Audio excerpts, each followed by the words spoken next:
levanto en la mañana y comienza un nuevo día, ya es hora de hacer el café.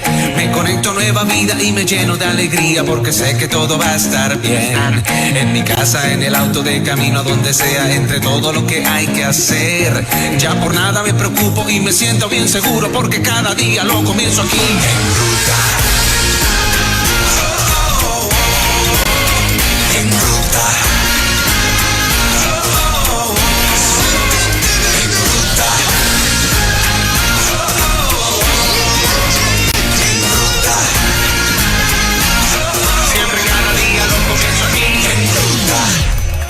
Estamos listos para Palabra Viva. A esta hora de la mañana recibimos a nuestro amigo, el profesor Magdiel Narváez. Buenos días. Buenos días. Bienvenido. Muchas gracias. Muchas gracias. Bienvenidos también a todos los hermanos que nos escuchan desde temprano y un saludo a todos ustedes que están aquí ya desde tempranito en una de las palabras más poderosas del español que a veces la gente no entiende el significado, en la brega. Así mismo, Estamos bregando. Una palabra poderosísima, se usa para muchas cosas. Bueno, en la mañana de hoy ya estamos nosotros camino hacia lo que se conoce en el mundo cristiano la Semana Mayor. Y mira, tenemos algunos espacios de palabra viva antes de que llegue el consabido Domingo de Ramos. Y hay un texto que a mí me llama mucho la atención sobre Jesús, obviamente, eso es palabra viva. Y yo dije, qué cosa más rara, porque son pocos los textos en los evangelios donde Jesús se asombra. Hay uno que otro, pero no son tampoco los más amenos. Uh-huh. Y este texto en Marcos 6 dice: y no pudo hacer allí ningún milagro, salvo que sanó a unos pocos enfermos, poniendo sobre ellos las manos, y estaba asombrado de la incredulidad de ellos. Es que el motivo del asombro de Cristo, wow, en Marcos 6 es que la gente llegó a un nivel de incredulidad que lo impactó. Exacto, wow. Y wow, estas cosas que tú lees 1000 veces, de momento las lees y me decía, adiós, ¿qué pasó aquí? Que se supone que si Cristo pasa por un lugar donde están los enfermos, que vamos a desmantelar el texto, y los sana, no debe haber ningún tipo de incredulidad porque acaba de ocurrir un milagro. Por si acaso, ¿verdad? Alguna duda.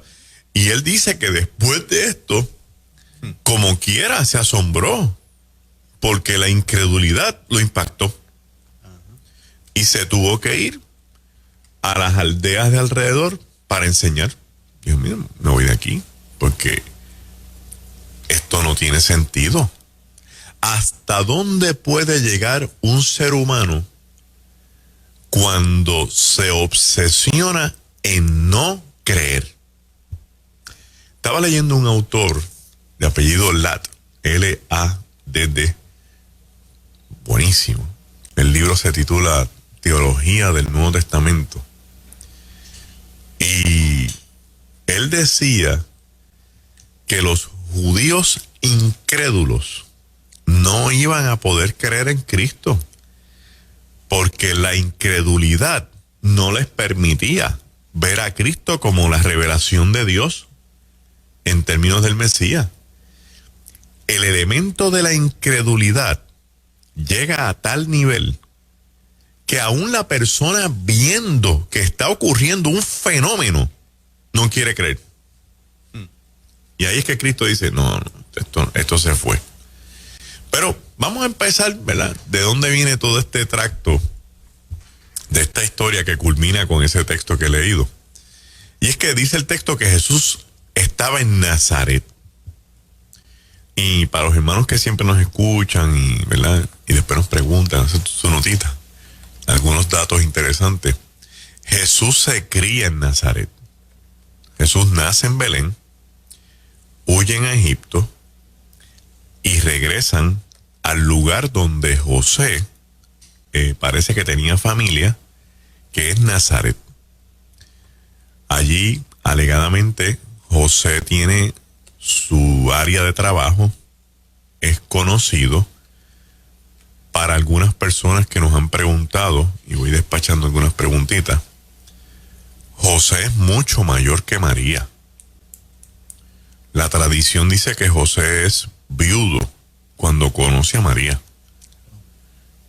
Y hay un evangelio apócrifo que nunca hemos sabido por qué la Iglesia Católica no lo incluyó en el canon bíblico del Nuevo Testamento, porque es el único evangelio que plantea el eslogan mariano de María Virgen, siempre Virgen. Está textualmente, es la expresión de la comadrona, y lo dejaron fuera.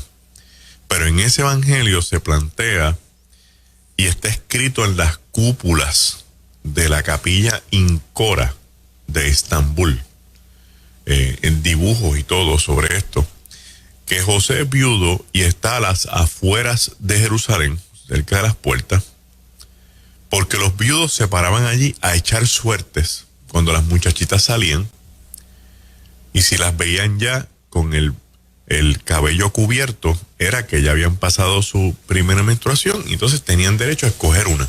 Y de ahí es que José conoce a María, que lo hablamos la otra vez, paga la dote, lo cuadra, porque María es de Jerusalén, José es oriundo de Nazaret, y ya cuando ellos regresan a Nazaret, que Cristo empieza a criarse, ya José está mayor.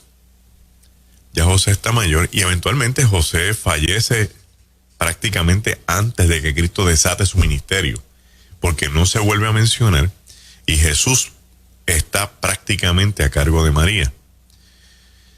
Y Nazaret aparenta en los textos bíblicos tener problemas como ciudad. En el mapa geográfico bíblico, Nazaret está al sur de la región de la Galilea, al sur oeste, al lado de Caná de Galilea. Son dos ciudades que aledañas una a la otra, donde Caná de Galilea parece tener una superioridad comercial por razón del vino. Excavaciones arqueológicas han traído al escenario público que en Nazaret habían baños romanos, y donde hay baños romanos para este tipo de baño termal, se usa para que los soldados tengan un gimnasio, descansen, tengan su momento de relaxing time, lo que implica que había un puesto de soldados, y solamente hay puestos de soldados en sitios importantes. Así que Nazaret tampoco lo vamos a poner como que es una comarca cualquiera. Ahora, cuando los discípulos van y le dicen a Bartolomé, también conocido como Natanael, que hemos encontrado al Mesías que vino de Nazaret, la respuesta fue: ¿y de Nazaret puede salir algo bueno? Entonces ya ahí tenemos un signo de interrogación de que en la región hay unos asuntos con este lugar que aparentemente le han puesto una marca de que no es tan bueno ser de Nazaret. Y rápido la gente tiene que empezar a preguntarse qué posibles cosas ocurrirían allí. Vamos desde los asuntos sociales hasta los asuntos religiosos. En los asuntos de sociedad, aparentemente se dice, en algunos comentarios bastante antiguos, que Nazaret refugiaba bandidos sociales. Bandidos sociales son sicarios, celotes, que le quieren hacer la vida de cuadritos a los romanos y se esconden en la zona. Es posible que de las zonas desérticas aledañas es donde Jesús saca. Esto ustedes lo han convertido en una cueva de ladrones. Esos ladrones, ¿verdad? Los 3 tipos de desiertos que hay en Israel, que uno de ellos tiene que ver con las piedras, donde se forman cuevas, y ahí se metían este tipo de individuos. 2, también puede ser, y eso va más a tono con el texto que tenemos a la mano, que el elemento de la intensidad del debate religioso es tan fuerte que ha generado más incredulidad que fe. Entonces, si tú dices, el Mesías vino de Nazaret, dice, ¿podrá salir el Mesías nuestro de un sitio donde hay tanto debate religioso? ¿Quién va a creer que este es el Mesías de verdad si esa gente no se ponen de acuerdo entre ellos mismos? Y es interesante porque Jesucristo en este pasaje entra a la sinagoga, y yo me voy más por esta teoría, ¿verdad? Porque cuando él entra a la sinagoga, él saca uno de los rollos o se pone a enseñar y rápidamente crea un impacto. Dice, oye, ¿quién es este? ¿Y de dónde saca esto?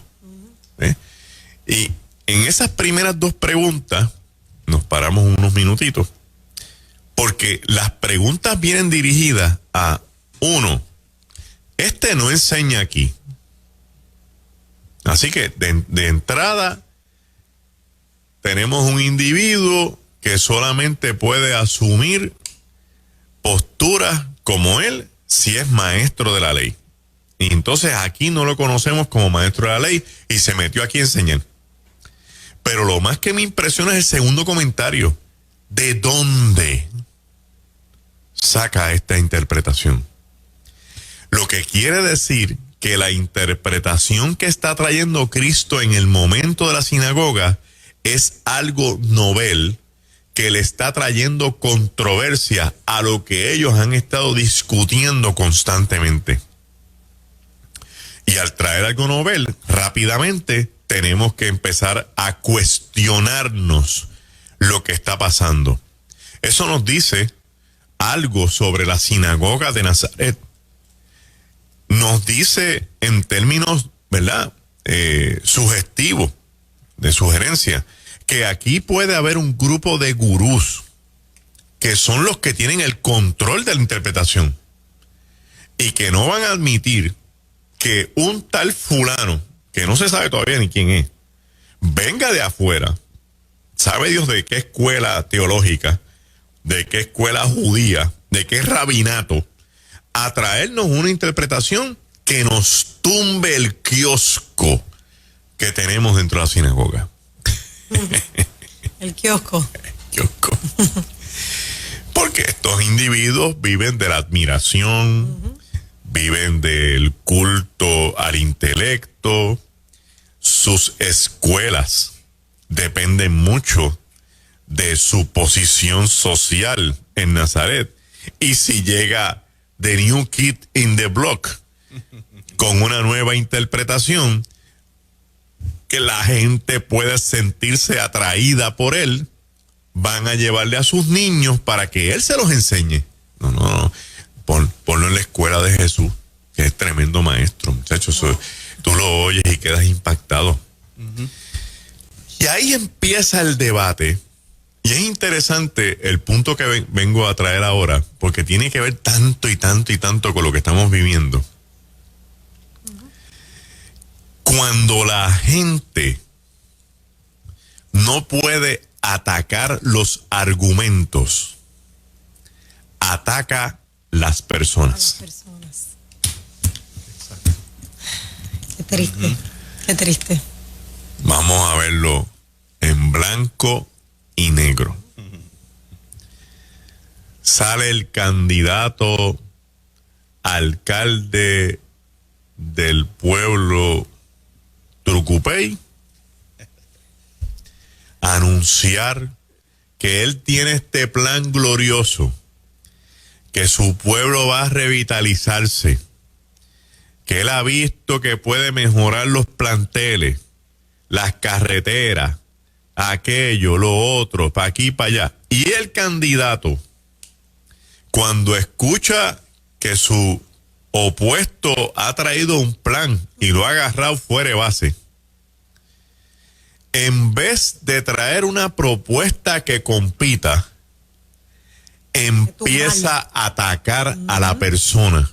No, pero este hombre no puede ser alcalde, o este hombre tuvo un divorcio, que eso fue una cosa desastrosa, y los hijos son unos perdidos, y búsquenle que tuvo un problema con una cuenta, esto, aquello, lo otro, y el ataque a la persona, que se llama en el mundo político criminal character assassination, es como se llama, se ha convertido en la norma. Hoy día los cristianos no podemos levantar la voz ni opinar, porque rápido somos fanáticos religiosos. Como si en el mundo cristiano de Puerto Rico no tuviéramos cabezas pensantes, gente altamente preparada, perdón, en las mismas disciplinas y materias que los que están proponiendo otras cosas. Y que se supone que en un mundo de gente inteligente se escuchen todas las opiniones sin estar pasando prejuicios. Exactamente. Yes. Amén. ¿Por qué no invitan a otra gente que también está bien preparada académicamente para que escuchen sus posturas? ¿Por qué la postura de uno tiene que ser superior a la de otro sin ni siquiera haber dado espacio a esta? Pero te tengo una noticia. Cuando la gente le tiene miedo a las otras posturas, ataca a los individuos. Y es más fácil decirme que yo soy un fanático religioso, Exacto. a decirme que tu postura es tan o mejor que la que yo tengo. Tráeme mejores argumentos. Convénceme de verdad con la argumentación correcta. Tráeme sobre la mesa la data científica que tú tienes. Tráeme los artículos validados por universidades Ivy League para que me dejes saber que de verdad tú hiciste un research correcto. Convénceme con evidencia científica fehaciente, no con interpretaciones ni teorías. Y entonces estamos hablando. ¿No la tiene? Pues no me digas fanático religioso, porque el fanático eres tú, que estás promoviendo algo sin sustancia. Punto. Entonces, cuando vienen a atacar a Jesús, mira los ataques. Perdón.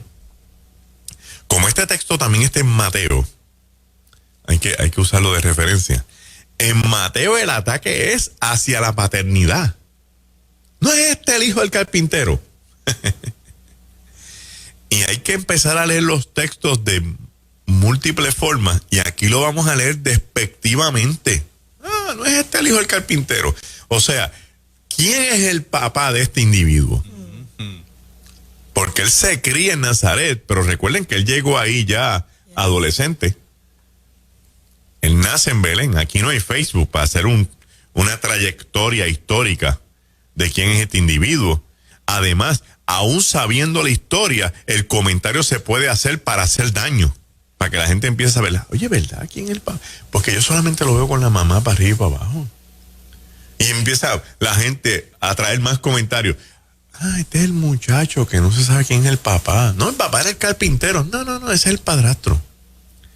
Todo aquí. ¿Y por qué se hace ese comentario? Bueno, porque en el tiempo de Jesús, la persona a la que no se le conoce su papá no puede hablar en público, y menos en una sinagoga. O sea, la garantía tuya es tu papá. Si la gente no conoce a su papá, entonces la garantía es el hermano mayor. Por eso es que Pedro hijo de Jonás, Andrés, hermano de Simón Pedro, porque ya Jonás estaba muerto. Entonces la garantía de Andrés es Pedro. Pero ya la gente conocía a Jonás, que era el papá de los dos. Pero ¿y Cristo? Entonces empiezan a llaminar, y le añaden más todavía. No está. Los hermanos y las hermanas no están con nosotros. Y en el Evangelio de Marcos le mencionan los nombres. No está el hermano de Judas, Santiago, no son los hermanos de él que están por ahí. ¿Por qué ese otro comentario? Porque esos hermanos no querían saber de Jesús. Porque el mensaje de Jesús era tan controversial para la estructura religiosa, podía interpretarse de rebelde para la estructura política, que ellos estaban asustados de que hubiera una represalia contra el mensaje de Cristo. Pero como a Cristo no le importaba, porque esa era su misión, él siguió para adelante con su misión y el mensaje va dirigido. Se puede interpretar de la forma siguiente: si ni siquiera los hermanos creen en él, ¿qué hace este hombre aquí enseñándolo a nosotros si la familia no lo respalda?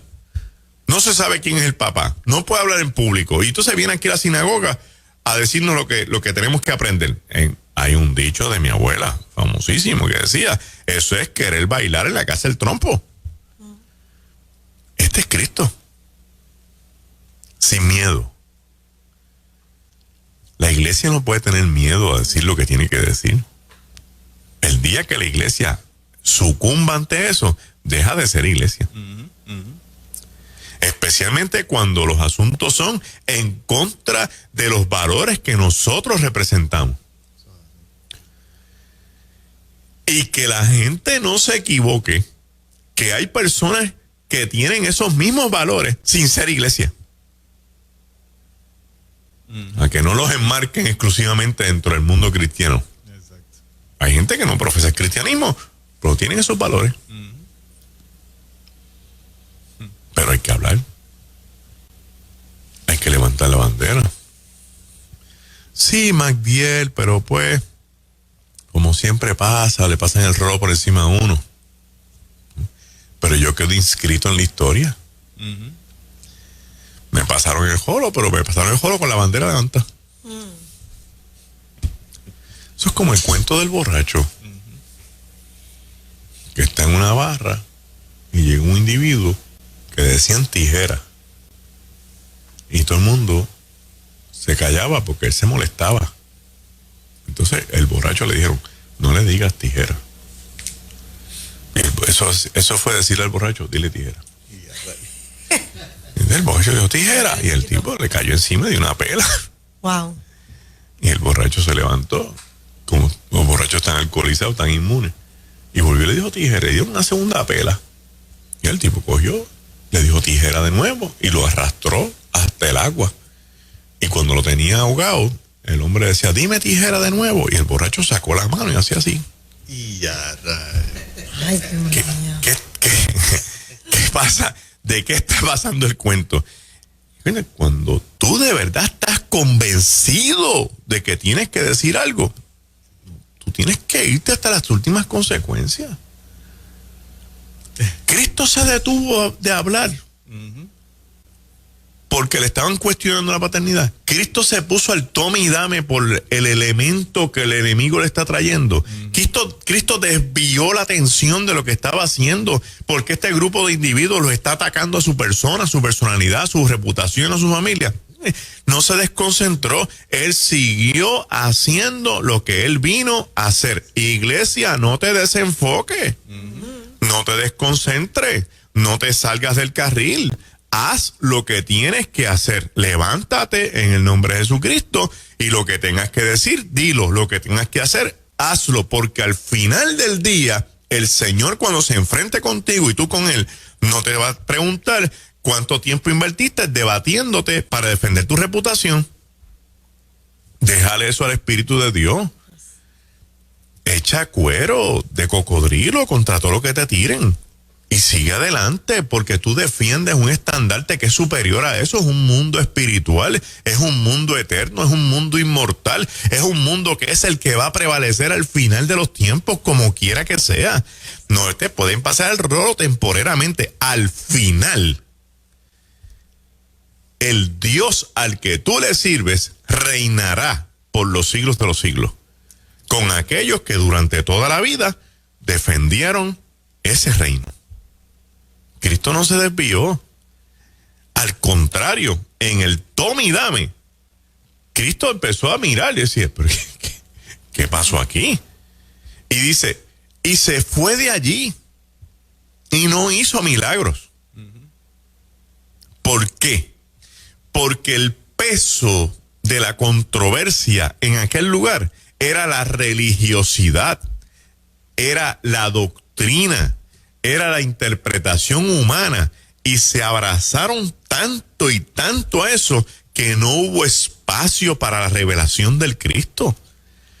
Y Cristo dijo, si no hay espacio para mi revelación, esta es la parábola del vino nuevo y el odre viejo. Este es el vino nuevo que es Cristo. Este odre viejo no va a aguantar esto, pues entonces yo no voy a derramarlo ahí porque se va a perder. Yo me pregunto en este momento de la historia de la humanidad, donde hay tanta controversia social, si nosotros vamos a seguir en las iglesias insistiendo en debates doctrinales, si vamos a seguir esbaratándonos con mentalidades teológicas de división, si vamos a seguir en esta cuestión de estas guerras de interpretación teológica, o le vamos a permitir al Espíritu Santo que nos revele a Cristo como tiene que revelarse dentro de las iglesias, que revele a Cristo como tiene que estar haciendo todo el mundo que cree en Él, para que la gente que está esperando que ocurra algo vean el impacto de Dios en sus vidas.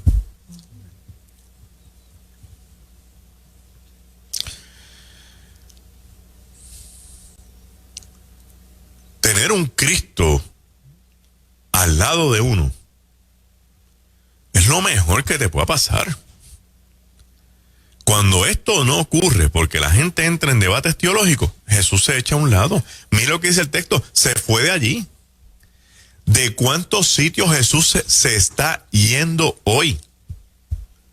Dice el texto bíblico que Dios mira al altivo desde lejos. O sea, se despega de él, lo sigue mirando, pero se despega de él. Dice la Biblia que solamente el Señor se acerca al corazón contrito y humillado, porque ese no despreciarás tú.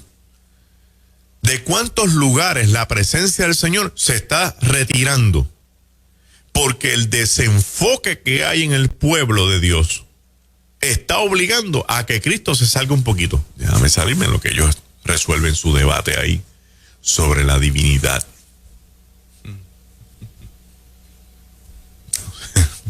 Sobre el Espíritu Santo, sobre el bautismo, sobre las lenguas, sobre la iglesia primitiva, sobre los fragmentos, sobre la crítica, alta crítica, el Jesús histórico, el Cristo de la iglesia, todos esos debates que cautivan el intelecto, pero no convierten gente. Y el evangelio es para que la gente se convierta, no para que se sientan cautivados intelectualmente. El evangelio es para que la gente sea transformada por el poder de Cristo, para que se restauren las vidas, se salven los matrimonios, alcancemos los hijos pródigos, para que la sociedad mejore, cambie y tengamos una estructura decente que pueda proyectar la verdadera imagen de Dios en un mundo imperfecto. Porque el evangelio no hace gente perfecta, el evangelio permite que gente imperfecta muestre y revele la perfección de Cristo en cada uno de ellos. Así que cualquiera está invitado. Yo no quiero que Cristo se vaya de ninguna iglesia, de mi vida. Y el aspecto que lo aleja, según esto que está aquí, es que han preferido atacarlo en vez de escucharlo. Repito eso. Atacarlo en vez de escucharlo. Que Cristo ha decidido alejarse de la iglesia, de la sinagoga, en este texto, porque vio que la gente que estaba allí, el liderato religioso, ha preferido atacarlo en vez de escucharlo. Y dice, no, pues ustedes no me quieren escuchar, pues yo me voy. Aquí no me nada que buscar. Y se fue. Y dice, y no ocurrió ningún milagro allí. Porque si me vas a atacar, ¿cómo vas a escuchar que puede pasar un milagro? Porque en el proceso de que ocurran milagros, primero hay que escuchar y después ocurre el milagro. Primero hay que aceptar la persona de Cristo. Está Cristo en nosotros. Ahí pasan milagros. Y añade el texto que no ocurrió milagros salvo que sanó unos pocos enfermos porque les puso las manos. Eso no está ahí por casualidad. Eso tiene lo que decimos en el mundo musical, un do, re, mi, fa, sol. ¿Por qué es tan específico? ¿Por qué es tan exacto y tan preciso cuando dice, salvo unos pocos enfermos a quienes les puso la mano? Entonces uno tiene que preguntarse, ¿dónde estaban esos enfermos? Para empezar, en la sinagoga no era, porque en la sinagoga los enfermos no entran. 2, en las casas, tampoco estaban en las casas, porque él no entró en ninguna casa. Esto es que de salida se encontró los enfermos en el camino y les puso las manos.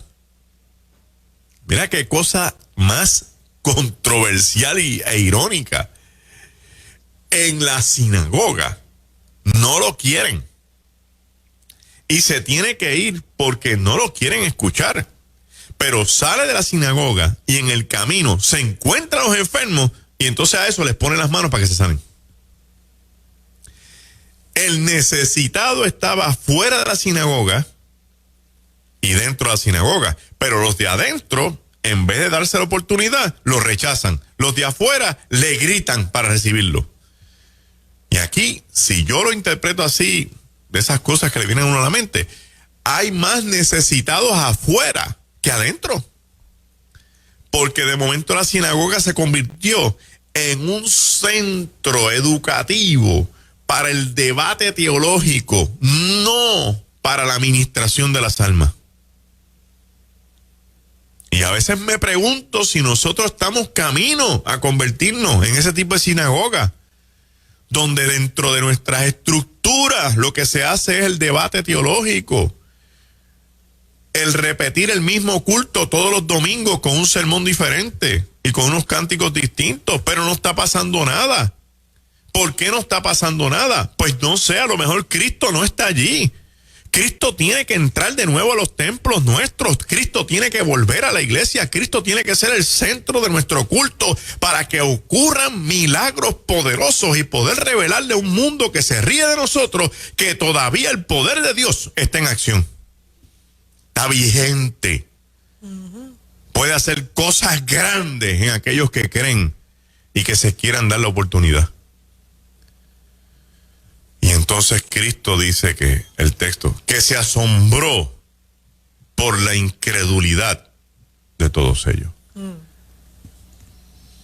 A mí, como me impacta el texto, porque para mí la palabra asombro yo la asocio más con la parte positiva que con la negativa. El asombro puede ir para los dos lados. Y entonces para mí asombro es, ¡wow! ¡Qué sorpresa! ¡Ganaron! ¡Bueno, nació fulano! Ese impacto de asombrarse, de que bueno, me llegó el cheque, todas esas cosas. Pero este otro asombro, nadie lo quiere. Te tengo que decir algo. Ay, no. Sí, si es algo bien malo, no me digas nada, porque yo no estoy para noticias. Tú no te quieres impactar adversamente. Porque es que uno siente que lo que uno adelanta en cuestión de segundos se lo desmantelan. Y Cristo ha sido impactado de manera adversa porque la gente mostró incredulidad. Hay dos características humanas, dos conductas humanas que son las que más Cristo reprocha en los evangelios. La primera, la hipocresía. Un maestro de psicología que decía, el ser humano tiene una lucha todas las mañanas. En este lado, lo que hace. En este lado, lo que dice. Y la lucha, el reto es tratar de que esos dos lados se mezclen. Se mezclan. Para que lo que tú dices y haces sea lo mismo. Eso se llama integridad. Pero mientras más se distancian uno del otro, se llama hipocresía. Porque estoy diciendo una cosa y estoy haciendo otra. Y Cristo tronaba contra eso. De hecho, esa es la palabra más fuerte de Cristo. Hipócrita, ustedes que dicen unas cosas y hacen otras. El segundo turno de conducta es la incredulidad. La incredulidad del ser humano lo hizo llorar frente a la tumba de Lázaro. Él no lloró porque Lázaro estaba muerto, sabía que lo iba a resucitar, sabrá Cristo lo que va a hacer. Y dice el texto, y lloró por la incredulidad que había en aquel lugar. Que esto lo saca de balance, dice, yo no puedo entender cómo el ser humano no puede creer. Y que en algunos comentarios de teólogos y escritores antiguos, se plantea la frase, el rechazo a Cristo es el rechazo a Dios. Por lo tanto, Cristo cuando ve el rechazo, se impacta porque la gente está rechazando la imagen del Dios vivo. Yo creo que la iglesia, de una forma u otra, ha dejado de creer. Porque ha sustituido cosas.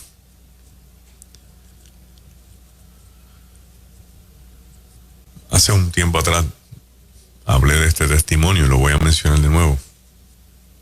Yo me encontré con una gente de El Salvador en una campaña en Connecticut. Y ellos me dijeron que su abuelita, ellos vivían en una montaña aislada, ni agua potable. Que Gigi Ávila fue a una campaña a El Salvador y ellos bajaron de la montaña. Y su abuelita tenía la dentadura podrida. Wow. Y Gigi oró por la gente, por sanidad, por milagros. Y se les restauró la dentadura al punto que las muelas tenían plata. Entonces yo le pregunto a ellos, qué curioso, porque Dios puede hacer los dientes nuevos sin plata. ¿Por qué le habrá puesto plata? Y ellos me contestan, lo que pasa es, hermano, que si se los hace nuevos, nadie va a creer que es un milagro. Pero como ya aquí arriba en aquellas 5 horas del monte no hay cirujanos dentales, no se hacen platificaciones de muelas, la plata le decía a ellos que Dios había hecho algo. Donde más opciones hay, usualmente la fe está en debate, está en controversia. Donde más opciones la gente tiene para resolver sus problemas, hay menos oración. Hay menos entrega a que Dios resuelva las cosas o se meta en ellas. La iglesia de Occidente ha caído en la trampa de las opciones. Y queremos resolverlo todo con todo lo que esté a nuestra disposición. Y Cristo lo hemos dejado como el hacha que está en los edificios que dice rompas en caso de emergencia. Y cuando ya las opciones no nos dan, ¡pa Cristo! Vamos, hermano, vamos al culto de oración, a la vigilia, a reclamar. Sí, pero este problema tuyo, ¿desde cuándo tú lo tienes? Hace como 3 meses. Y ahora, en la última parte de los 3 meses que tú vienes a buscar a Cristo como una reserva. No se supone que sea nuestro amigo, que los amigos son los con los que tú hablas, con los que tú saludas, con los que tú cuentas, con los que tú caminas. No es este amigo fiel que nunca se separa, que va en mi vehículo, que está en mi trabajo, que está en mi casa. Pero como nos hemos fragmentado teológicamente, lo hemos dejado solamente en el culto del domingo en la mañana, en el culto a través de internet, en el culto de oración, y no camina con nosotros. Y lo hemos desconectado de lo que nos pasa en la familia, de lo que nos pasa en el trabajo, de lo que nos pasa en el cuerpo, de lo que nos pasa con el vecindario. Cristo tiene que ver con todo porque Él es tu Señor. Y cada vez que yo opto por opciones, yo envío un mensaje de incredulidad de forma indirecta porque estoy diciéndole al Señor, yo creo que tú no te vas a meter en esto. Yo creo que esto tiene que ver conmigo.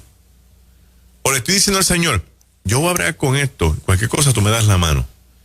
Hazlo al revés. Hazlo al revés.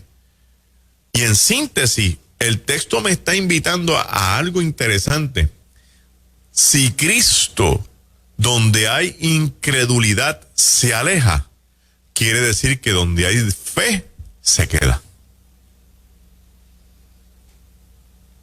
Entonces tenemos que aumentar la fe. Y eso es algo bíblico porque los discípulos se lo pidieron a Jesús. Aumentanos la fe. La fe es gradual. La fe es experimental. La fe es contextual, circunstancial, pero tiene que ser presencial. No importa el nivel de fe.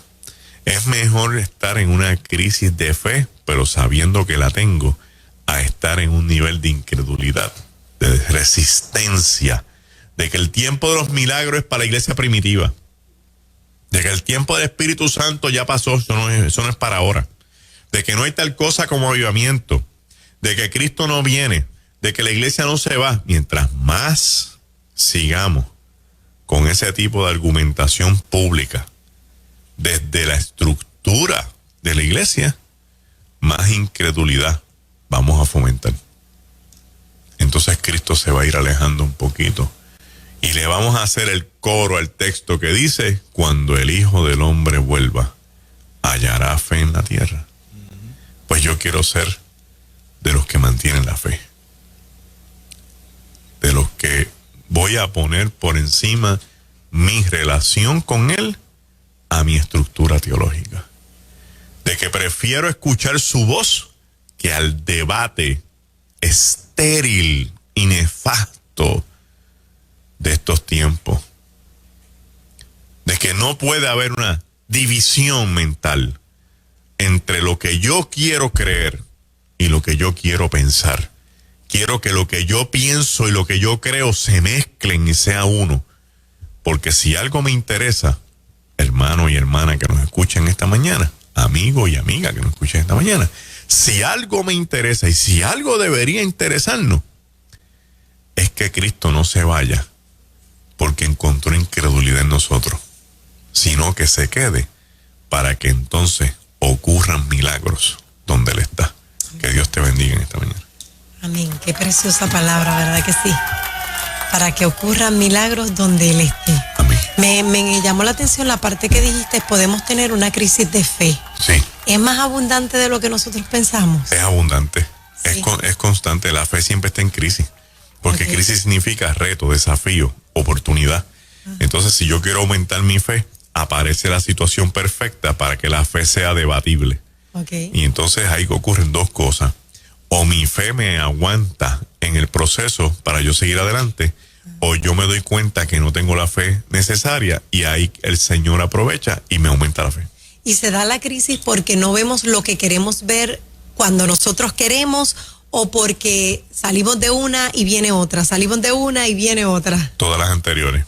Todas las- Todas las anteriores. Okay. No hay un renglón. No hay un renglón. Yo creo que todos hemos pasado por eso. Sí, constantemente. Sí. A veces uno está con el Señor y un evento te hace sentir como que el Señor no está, pero Él está. Yes. Y entonces sale de la boca de nosotros, ¿dónde tú estás? Y ahí es que Él te responde, yo estoy aquí. Amén. Yo estoy aquí. Por eso que estoy preguntándote, porque estoy aquí. Wow. Y no está mal, oye. No está mal, eso es humano. Eso es Claro humano. que sí. Y ahí uno crece. Claro que sí. Uno crece por la oportunidad de demostrarle al Señor que le estoy dando el espacio para que me impacte, para que me asombre. Lo importante es no quedarse ahí. Eso es. Moverse, crecer, madurar. Excelente. magdielnarváez.net. Y el galileo.org. Bien. Hay un viaje también por ahí, stand-by. Hermano, el viaje de Nueva Vida, Eso es. el crucero rumbo tras los pasos de Jesús y de Pablo. Y sí, es un viaje que también tiene un elemento educativo, porque queremos darle conferencia a los hermanos, no solamente para que sepan en qué sitio están, sino que tiene que ver esto con el texto bíblico. Cuando uno visita estos lugares, el texto bíblico se convierte en el salón de clase. El texto, porque es vivencial. O sea, no es lo mismo decirte a ti que Pablo estuvo en Éfeso y predicó en la plaza allí cerca del Ágora, a que yo te diga, mira, aquí es donde dice que Pablo predicó, y lo sacaron por ese puerto y él quería volver y dijo que se fuera porque lo iban a matar. Y ahí él se despidió de los efesios porque parecía que él sabía que no iba a regresar. Eso debe ser bien impresionante, ¿no? Sí, porque te cambia la perspectiva del texto bíblico. Claro. Te está juntando 2000 años de historia en cuestión de minutos. Wow. Te está haciendo saber y sentir que tu herencia de fe, tú la estás palpando, de dónde nace, de dónde surge. Y que los hermanos tienen, ¿verdad?, la oportunidad de saber que antes que se escribieran los evangelios, se escribieron las epístolas de Pablo. Debe ser emocionalmente bien fuerte, ¿no? Crea un impacto emocional, espiritual, de crecimiento. Cuando las personas van con las expectativas correctas, reciben más de lo que ellos mismos esperan, porque tú no te lo imaginas hasta que llegues allí. Qué chévere. Excelente. Magdiel, gracias. A ustedes, hermanos. Conseguí una canción del tiempo de ustedes para que la disfruten. Del